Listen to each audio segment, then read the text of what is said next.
यदि देश को विकसित भारत बनाना है, देश को सुरक्षित भारत बनाना है, देश को विश्व गुरु बनाना है, तो आतंकवादियों, अलगाववादियों और जासूसों का नार्को पॉलीग्राफ टेस्ट करवाया जाए और साथ में उनकी 100% संपत्ति जब्त की और साथ में उनके समर्थकों की भी, और 1 साल के अंदर-अंदर उनको फांसी की सज़ा दी जाए। ऐसा भी कानून लाना चाहिए सरकारों को।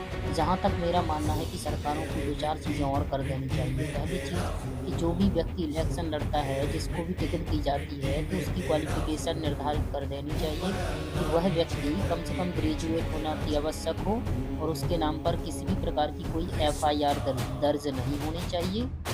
और जो भी वादे करता है, इलेक्शन लड़ने से पहले जो भी वादे करता है वह व्यक्ति, तो इलेक्शन जीतने के बाद यदि वे वादे पूरे नहीं कर पाता है, तो उन्हें इलेक्शन से हमेशा के लिए वंचित कर देना चाहिए और कम से कम 20 से 25 लाख रुपए का जुर्माना और कम से कम 6 साल की जेल।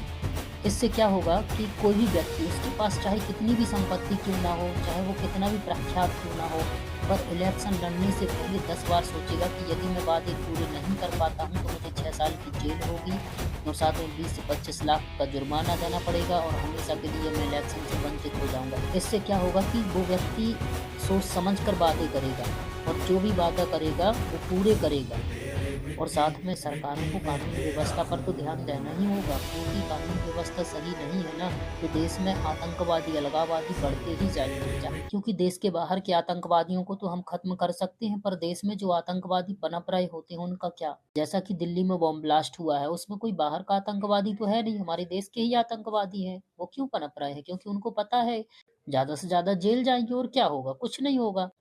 और आज भी हमारे देश में लोगों के अंदर कहीं न कहीं भाई-भतीजावाद वाली मानसिकता है, क्योंकि उनको लगता है कि हमारे तो फूफा हैं, हमारे तो चाचा, हमारे तो मामा मंत्री हैं, तो हमारा कुछ नहीं होने वाला है और हम छोटा-मोटा क्राइम कर देंगे और उसके आगे कुछ होने वाला है नहीं।